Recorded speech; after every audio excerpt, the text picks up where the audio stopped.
everyone. I am Vishalakshi from Happiest Health, and today we have a very special guest here with us, the Grand Slam winner and the world #1 in double tennis, Rohan Bopanna. Hi Rohan. Hi Vishalakshi, how are you? I'm good. How are you? Very good, thank you so much.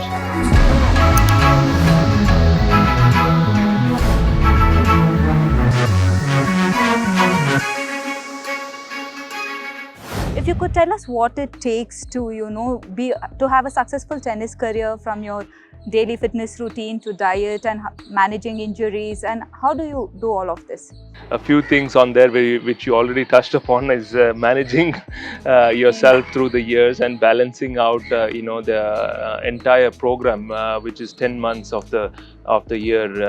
I don't have a work from home option. The key was for me about a decade ago, or even 12 years ago, investing in myself in terms of getting a coach on board, getting a physio on board. Even though it's such an individual sport, I think there are a lot of people around it which help you and guide you in this journey. Extremely amount of sacrifices are required. The dedication is required.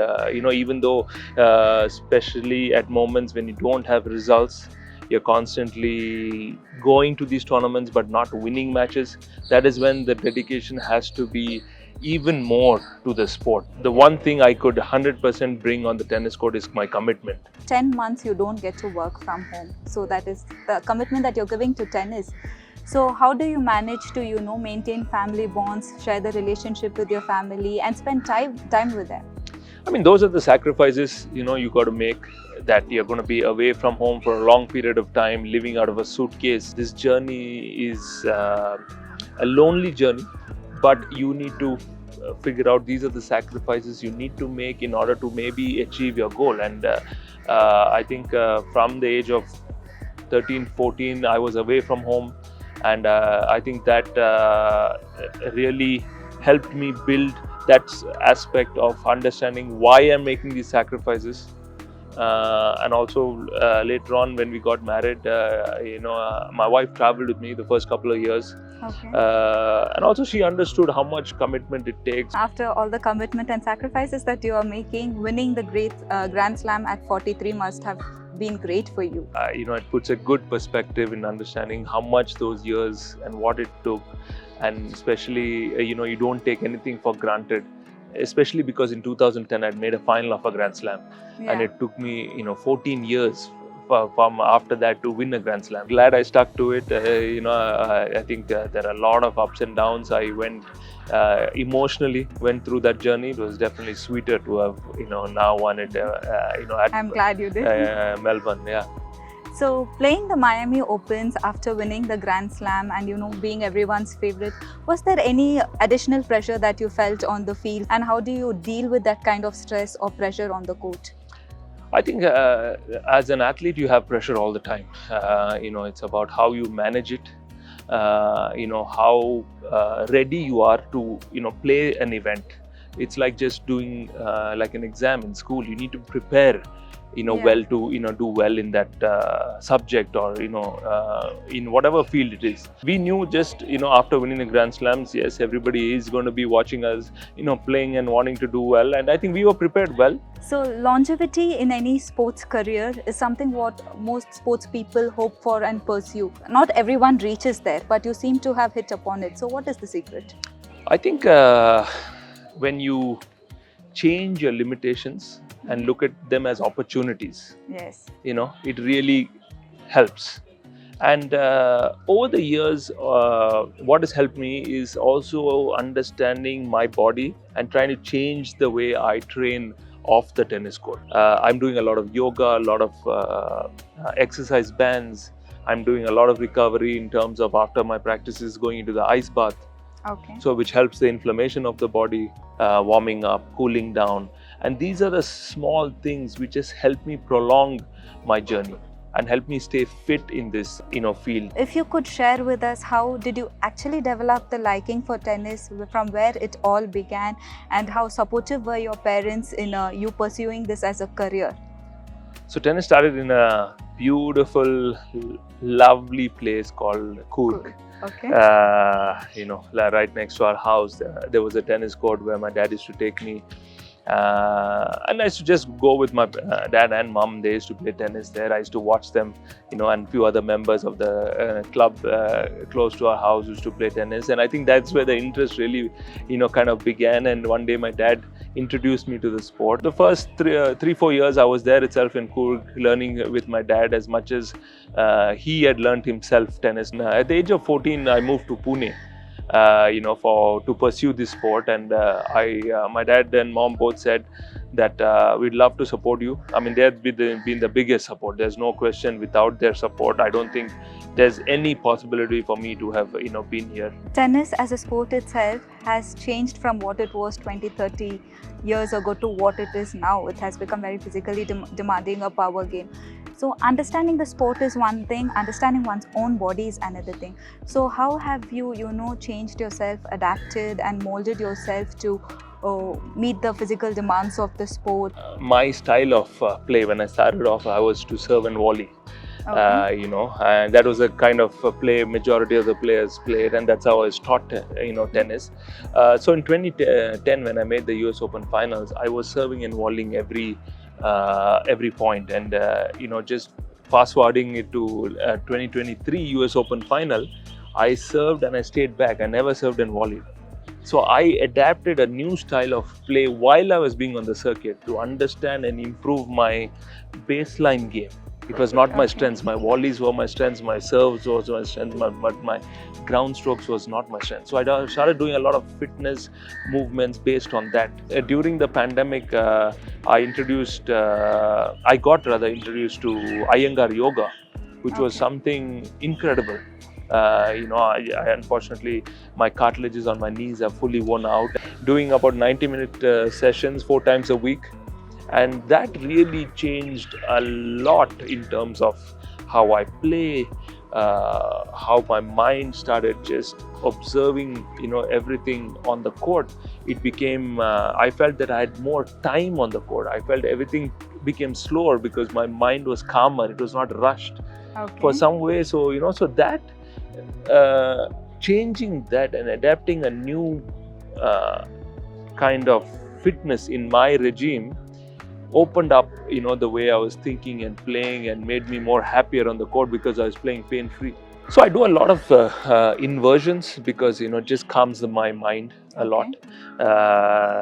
Interesting thing, I don't think I've mentioned this anywhere, is that in Miami in the final, when it was 1-all, I think there was so many emotions we were going through that match.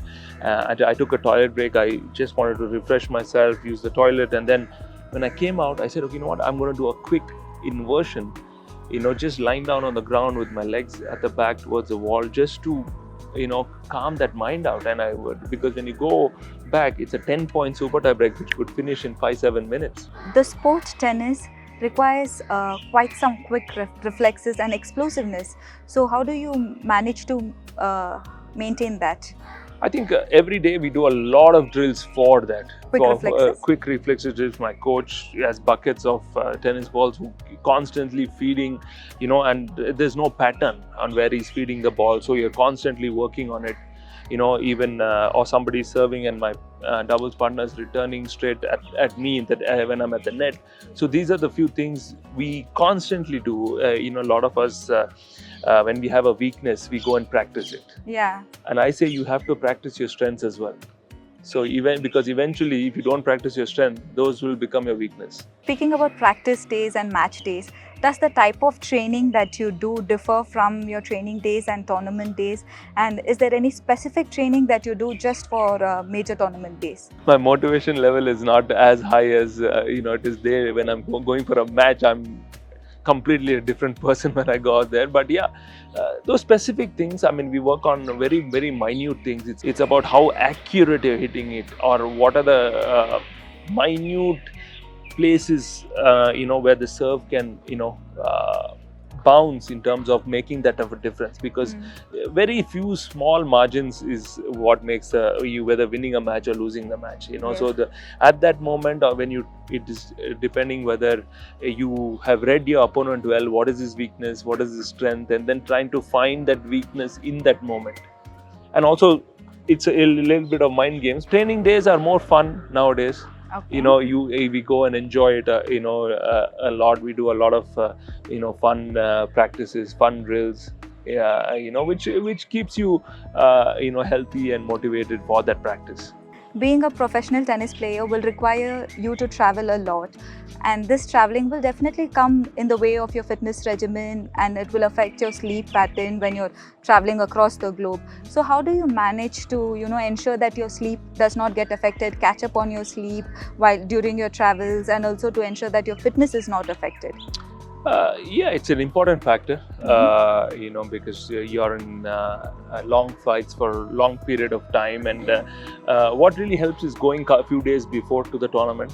Okay. So kind of helps you recover, and also whenever I go into a country, I try and if I'm landing in the morning, I try and stay awake the whole day and try and just sleep during their night time. It kind of helps the jet lag, and the biggest thing is to have a lot of water while traveling, because you lose a lot of fluids. There's a lot of dehydration when you're flying, which happens, and on the flight I'm constantly walking. I'm not really sitting there. Okay. So these are a few things which over the years of travel you kind of understand what helps, and you understand your body when you're just sitting there for hours and then you get out of the flight, you're more sore.